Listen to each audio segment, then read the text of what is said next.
पाकिस्तान का बलूचिस्तान राज्य एक बार फिर अलगाववाद और हिंसा की आग में जल रहा है। एक बार फिर बलोच विद्रोही पाकिस्तान की सेना का सहारा कर रहे हैं। पहले इन्होंने जहां पाकिस्तान पुलिस और सेना की छावनियों पर धमाके किए, तो अभी 27 अगस्त को एक ही दिन में अलग अलग जगहों पर पाकिस्तानी सेना के कैंपों पर अटैक करके पाकिस्तान के करीब 150 से ज्यादा सैनिक मार दिए हैं। बलोच विद्रोहियों के हमलों की सटीकता देखकर तो कई विशेषज्ञ तर्क दे रहे हैं कि ऐसा हमला मात्र प्रशिक्षित सैनिकों द्वारा ही किया जा सकता है, जो तभी संभव है जब विद्रोहियों को किसी दूसरे देश से सहायता मिल रही हो। पाकिस्तान के नेता और सेना के अधिकारियों ने तो ये कहना भी शुरू कर दिया है कि इसके पीछे भारत और उसकी जासूसी संस्था रॉ का हाथ है। हो सकता है ये सच हो। हम तो चाहते हैं पाकिस्तान दुनिया को बताए जो डिश उसने बनाई है उसका स्वाद उसे कैसा लग रहा है, लेकिन वो है इसमें भी भारत का ही हाथ देख रहा है और मात्र भारत को दोषी ठहराकर एक बार फिर वही गलती कर रहा है जो उसने 1973 से 1979 के बीच की थी और बलोच आंदोलन के पीछे उठ रहे तूफान के असली कारणों को जानते हुए भी अपनी आंखें फेर ली थी। पाकिस्तानी सेना के अधिकारियों को लग रहा है कि जैसे उन्होंने 80 के दशक में उठे विद्रोह को दबा दिया था, तो आज वैसे ही वो फिर दबा सकते हैं, लेकिन वो एक कामयाबी के साथ दूसरी नाकामयाबी को भूल रहे हैं। यदि अभी भी वहां के नेता सेना की कठपुतली बने रहे और जनता से ज्यादा सेना से वफादारी निभाते रहे, तो वहां की सेना की कृपा से पाकिस्तान में एक और बांग्लादेश का जन्म जरूर हो जाएगा, जो 1973 में बलूचिस्तान ने हजारों मौतों के बाद भी नहीं हुआ। 2024 में उसके होने की संभावना को नजरअंदाज नहीं किया जा सकता। पाकिस्तान की सेना एक बार पहले भी पूर्वी पाकिस्तान की जनता पर दमन करने को चलाए ऑपरेशन सर्चलाइट का नतीजा भुगत चुकी है।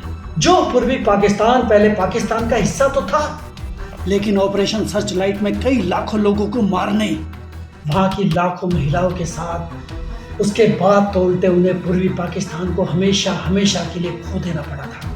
लेकिन तब भी पाकिस्तान की सेना ने इतिहास से कुछ नहीं सीखा और एक बार फिर वही तरीके बलूचिस्तान में अपना रही है। पाकिस्तान के पूर्व प्रधानमंत्री इमरान खान तो ये बात कबूल करके यहां तक कह चुके हैं कि अगर अब भी नहीं सुधरे तो पाकिस्तान बांग्लादेश की ही तरह बलूचिस्तान को भी खो देगा। कभी गाजा तो कभी कश्मीर का शोर मचाकर, कभी अमेरिका तो कभी चीन का दोस्त बनकर पाकिस्तान भले ही अभी तक बलूचिस्तान के मुद्दे को दबाने में कामयाब रहा है, लेकिन अब परिस्थितियां उसके खिलाफ जा रही है। अब चाहे यूएन को गाजा दिखता हो, कश्मीर दिखता हो, लेकिन बलूचिस्तान ना नजर आता हो, उससे भी अब कोई फर्क नहीं पड़ने वाला है। ये बलूचिस्तान ही वो नई आवाज है जिसने अब दूसरों पर आश्रित रहना छोड़कर खुद ही वो धमाके करना सीख लिया है, जिसके बाद दुनिया भर के बहरे देश भी बलोचों को जान रहे हैं। स्वतंत्रता और लोकतंत्र की बड़ी बड़ी बातें करने वाले अमेरिका और यूरोप में उनका और उनकी समस्याओं का इतिहास खंगाला जा रहा है, और यही इतिहास कहता है कि जो पाकिस्तान 1979 में अमेरिका का साथ मिल जाने से ताकतवर हो गया था, वही अमेरिका आज बलोचों के चीन के प्रति आक्रामक रवैये के कारण साइड में खड़ा होकर बस तमाशा देखने वाला है।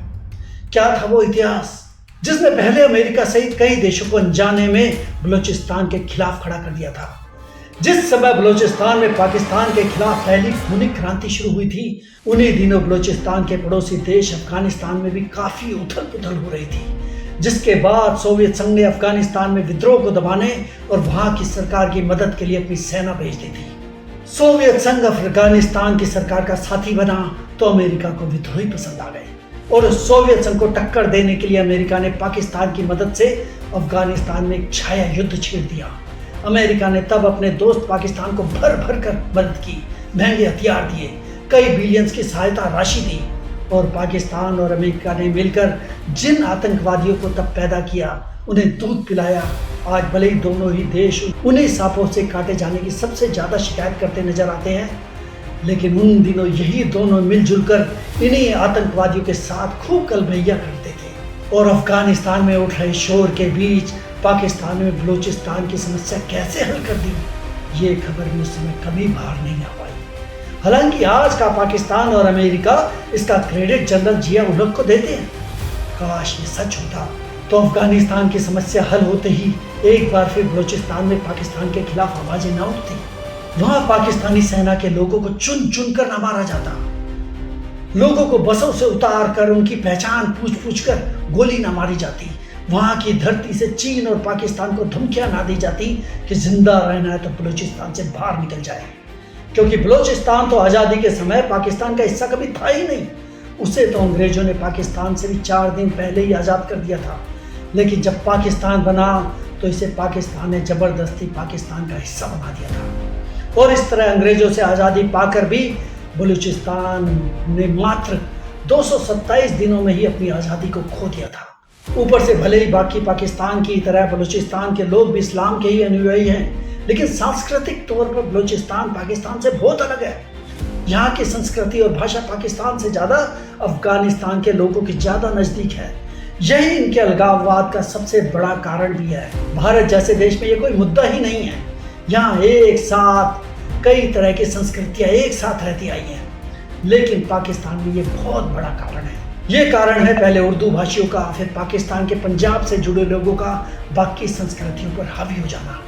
सेना और सरकारी नौकरियों में इन्हीं पंजाबियों का बोलबाला है, जबकि बाकी प्रदेश पंजाब से बहुत पीछे हैं। और बलूचिस्तान वो तो हमेशा से पाकिस्तान के सभी प्रांतों से सबसे गरीब और सबसे कम विकसित रहा है। कभी 1955 में पंजाबियों के प्रति अविश्वास और पाकिस्तान सरकार के 1 यूनिट स्कीम को लागू करने के फैसले ने ही बलूच विद्रोह को जन्म दिया था। इस योजना का मूल रूप से बलूचों से कोई लेना देना नहीं था। ये पंजाबी हितों द्वारा बलूचिस्तान सहित पश्चिम पाकिस्तान के 4 जातीय रूप से विविध प्रांतों को एक प्रशासनिक इकाई में समेटने का प्रयास था, जिसमें बलोचों और पख्तूनों को ही सबसे ज्यादा चला गया। बलूचिस्तान जहाँ शिशु और मातृ मृत्यु दर सबसे अधिक है, गरीबी सबसे अधिक है और पूरे पाकिस्तान के मुकाबले साक्षरता दर सबसे कम है, वहाँ बलूचों के लिए सबसे बड़ा मुद्दा संसाधनों का दोहन है। पाकिस्तान का सबसे प्रचुर प्राकृतिक गैस वाला और खनिज पदार्थों वाला प्रांत होने के बावजूद पाकिस्तान को सिंध और प्रांतों की तुलना में अपने गैस और खनिज क्षेत्रों में बहुत कम लाभ हुआ है, क्योंकि 1973 में पेश किए गए एक संविधान ने प्रांतीय गैस रॉयल्टी 12.5% निर्धारित की थी, लेकिन बलूचों को 12.5% का भी 12.5% नहीं मिल पाता। कहने को बलूचिस्तान पाकिस्तान के खजाने का मालिक है, लेकिन इस खजाने का सबसे ज्यादा फायदा सिर्फ पंजाब और सिंध को ही मिलता है। रोजगार जीरो, इंडस्ट्री है नहीं, विकास तो बलूचिस्तान का बोर्ड आते ही गायब नजर आता है। फिर भी बलूचिस्तान भारी खर्च में है। इन सब कारणों से वैसे तो 1955 में भी बलूचिस्तान में हिंसक घटनाएं सामने आती रही थी, लेकिन 1973 में जब पाकिस्तानी राष्ट्रपति जुल्फिकार अली भुट्टो ने बलूच प्रांतीय सरकार को विदेशी सरकारों के साथ साजिश रचने के नाम पर हटा दिया था, तब से ही वहाँ आज तक का सबसे हिंसक बलूच विद्रोह शुरू हो गया था। 4 वर्षों तक चली हिंसा में हजारों लोग मारे गए, जिसमें सैलिक हैरिसन के अनुमान के मुताबिक 5300 बलूच विद्रोही थे तो 3300 पाकिस्तानी सैनिक। इस समय जहां बलूच लड़ाकों की संख्या 55,000 थी, तो पाकिस्तान अपने कई गुना सैनिकों की मदद से इन विद्रोहियों को खत्म कर देने में लग गया था। 1980 आते आते जैसे जैसे इनके पड़ोसी देश अफगानिस्तान में हिंसा बढ़ने लगी, वहीं बलूचिस्तान तो जैसे खबरों से ही गायब हो गया। अफगानिस्तान में शांति आने में दशकों लग गए, लेकिन बलूचिस्तान आज भी वही खड़ा है। पर दुनिया में बहुत कुछ बदल गया है। इन सालों में अमेरिका के पाकिस्तान और आतंकवाद के प्रति नजरिए बार बार बदले हैं। पहले जब अमेरिका के ट्विन टावर पर आतंकवादियों का अटैक हुआ था तो बदला। उसके बाद जब अमेरिका ने अपने मोस्ट वांटेड लादेन को पाकिस्तान के एबटाबाद में मार गिराया, जो अमेरिका से सालों से छुपकर आराम से पाकिस्तान में रह रहा था। इसके बाद से अमेरिका और पाकिस्तान की दोस्ती में भी दरार आने लगी, जो चीन और पाकिस्तान के करीब आने के बाद तो बहुत ज्यादा बढ़ गई। वर्तमान समय में बलोचों के पुराने जख्मों को फिर से हदे करने का सबसे बड़ा कारण बना पाकिस्तान की लोकतांत्रिक नवाज सरकार को हटाकर वहां परवेज मुशर्रफ द्वारा सैन्य सत्ता की स्थापना करना। सेना का शासन शुरू होते ही एक बार फिर बलोचों पर सेना के हमले शुरू हो गए। जब तानाशाह जनरल परवेज मुशर्रफ ने नवाज शरीफ का तख्ता पलटकर पाकिस्तान में सत्ता संभाली, उसी साल बलूचिस्तान हाई कोर्ट के जस्टिस नवाब मीर की हत्या कर दी गई। सत्ता के इशारे पर पाकिस्तानी सेना ने इस केस में उल्टे इसके लिए आवाज उठा रहे बलूच नेता खैर बख्श मीरी को ही गिरफ्तार कर लिया। इसके बाद से बलूच लिबरेशन आर्मी एक बार फिर सक्रिय हो गई और बलूच लिबरेशन आर्मी ने बलूचिस्तान के विभिन्न इलाकों में सरकारी प्रतिष्ठानों और सुरक्षा बलों पर हमला करना शुरू कर दिया, जिसके बाद से तो वहां विरोध कर रहे लोग अचानक गायब होने लगे। फिर वो तो कभी नहीं रुकते, बस उनकी लाशें ही होती। उन पर किए गए टॉर्चर के निशानों के साथ पाकिस्तानी सेना के इसी बदले का शिकार हुए सरदार अकबर खान बुगटी, जो बलूचिस्तान के पूर्व मुख्यमंत्री थे। उन्हें बलूच लिबरेशन आर्मी के सबसे वरिष्ठ लोगों में से एक माना जाता है। 26 अगस्त 2006 को पाकिस्तानी सुरक्षा बलों ने उनकी भी हत्या कर दी। उसके बाद तो नवाबजादा बालाज मीरी को इसका मुखिया बनाया गया। नवंबर 2007 में पाकिस्तानी सेना ने बालाज मीरी की भी हत्या कर दी और BLA को प्रतिबंधित समूह घोषित कर दिया। उसके बाद से ही बलूचों और सरकार में टकराव बढ़ता गया, लेकिन यह आंदोलन तब बहुत बड़ा हो गया जब इस क्षेत्र में चीन का आगमन हुआ। आज चीन से बलूचों की सबसे बड़ी शिकायत का कारण है CPEC और ग्वादर का बंदरगाह। 2004 में पाकिस्तान और चीन में हुए समझौते से इस क्षेत्र में हिंसा के एक नए प्रकोप का जन्म हुआ।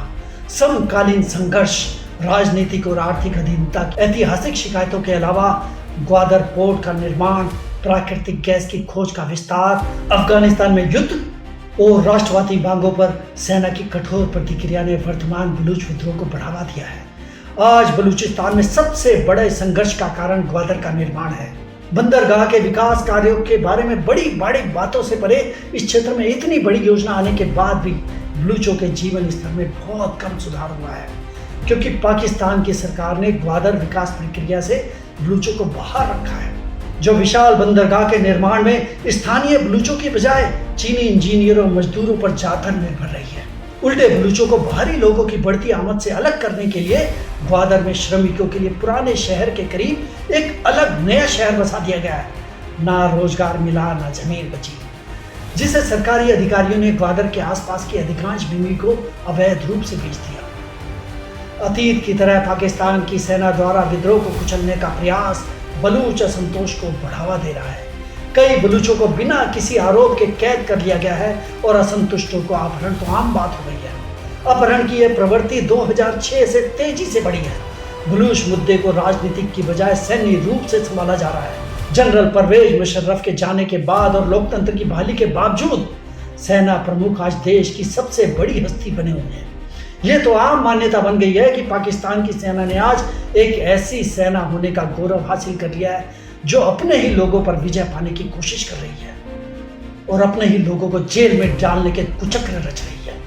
नतीजतन बलूचिस्तान सेना के लिए तीसरा मोर्चा बन गया है, जिसके कारण पाकिस्तान में नागरिक और सैन्य संबंधों में बदलाव के कोई संकेत नहीं दिख रहे, जो बलूचिस्तान पर राज्य की नीति में निकट भविष्य में किसी भी बदलाव की संभावना को दर्शाता हो, जबकि पाकिस्तान बस भारत पर आरोप मढ़कर अपने किए को छुपाने की कोशिश करने में लगा है। पाकिस्तान के नेताओं और सैन्य अधिकारियों का मानना है कि भारत बलूच विद्रोहियों को प्रॉक्सी वार के रूप में इस्तेमाल कर रहा है। पाकिस्तान की प्रेस अक्सर दावा करती है कि बलूच विद्रोहियों के पास अत्यधिक परिष्कृत हथियार है जो विदेशी हस्तक्षेप के बिना संभव ही नहीं है।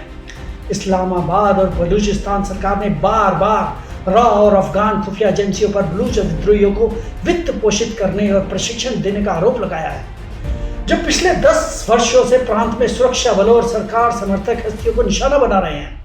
ये प्रांत 2004 से भी कम महत्वपूर्ण विद्रोह की चपेट में है। ये प्रांत सालों से एक विद्रोह की चपेट में है जो 2006 में बलूच सरदार नवाब अकबर बुगटी की हत्या के बाद और भी घातक हो गया है। इस्लामाबाद उसी अवधि में अफगानिस्तान में भारत की बढ़ती कूटनीतिक पहल को रॉ एजेंटों के लिए कवर के रूप में देखता है, जो बलूचिस्तान में अलगाववादियों को प्रशिक्षण और हथियार देकर पाकिस्तान को अस्थिर करने का काम कर रहे हैं। पिछले साल सितंबर में पाकिस्तान में आतंकवादी गतिविधियों में भारत की संलिप्तता के सबूत संयुक्त राष्ट्र को भी सौंपे थे। विशेष कार्यालय के अनुसार अत्यंत परिश्रम और सावधानी से तैयार किए गए इस डोजर में बलूचिस्तान, आदिवासी क्षेत्र और कराची में आतंक फैलाने में राव के हाथ होने के बारे में ठोस और अकाट्य सबूत थे।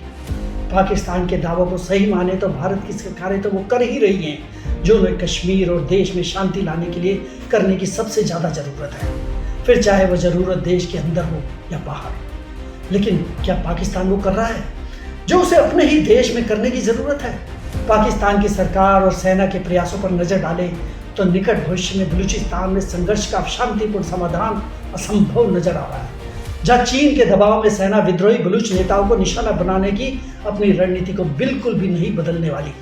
ऐसे में विद्रोही भी पाकिस्तान की सेना और चीन को यह बताने से कोई गुरेज नहीं करने वाले कि यहाँ के असली सरदार हम हैं।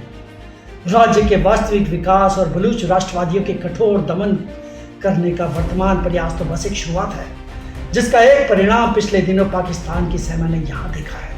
आज की कड़ी यहीं तक। यदि आपको यह कड़ी पसंद आई है तो आप इसे लाइक और शेयर कर सकते हैं। यदि आपने इसको अभी तक सब्सक्राइब नहीं किया है तो कृपया सब्सक्राइब कर ले। अगली कड़ी में फिर आपसे मुलाकात होगी, तब तक अलविदा।